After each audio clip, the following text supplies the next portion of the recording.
Well, hello there, and welcome back to War Thunder. I'm CornyBros, and today I'm driving around the KV-1 in a realistic battle on the Finland map. And I decided to pick the KV-1, one, because I haven't driven it in a while, and two, just KV-1 things.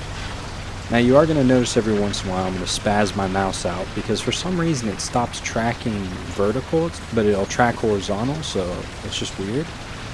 But that's why you'll see me, I think momentarily I'll spaz out again to try and fix it.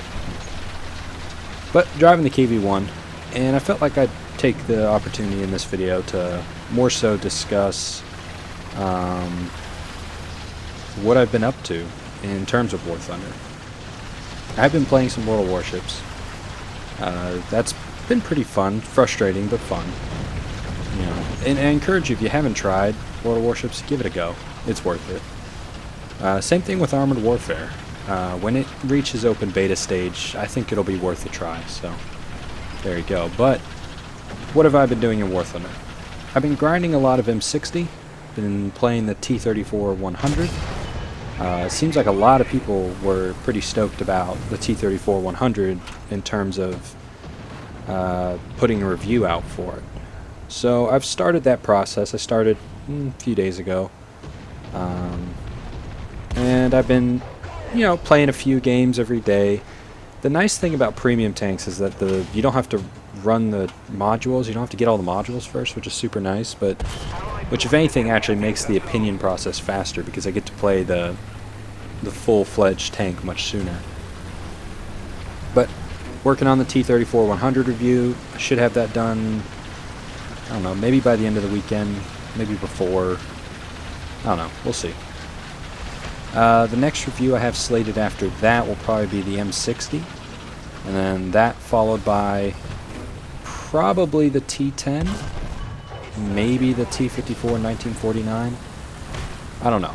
I'm not that far away from unlocking the 49. The issue I have is that it's a T-54, and it plays like every other T-54. I need to just do a revisit on the T-54 because its life has changed since, especially since the M60 and the Leopard came into the world. So I probably will need to do a revisit of that. But I'm more focused on pushing out the new reviews so I can catch up in a way. But I guess that's something to look forward to if we're really getting stoked about the T-34-100. Yes, I have it. The review is underway. The issue I have about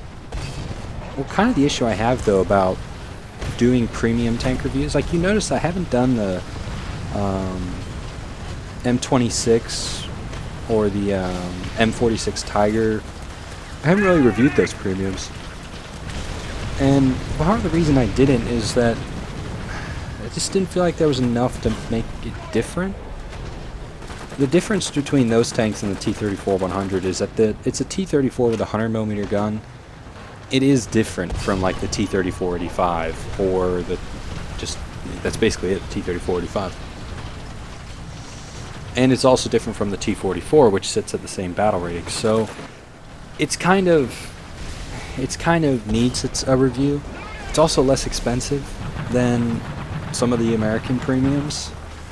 And I know that I've heard and I understand that they're pretty good tanks. It's a lot of money to shell out, and so that's part of the reason why I struggle sometimes to do premium tank reviews.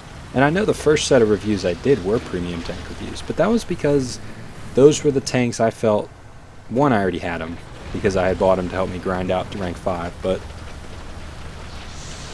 those tanks to me were the ones that people were going to question about, not so much others. And kind of since I've kind of focused on non-premium tanks just because, I don't know, the premium tanks a lot of times they're very similar. I'm probably going to come up with some way of something I've considered doing, and I fully expect and request feedback. Would it be massively offensive if I put that link? Like every so often you log into War Thunder, it says, oh, send this link around.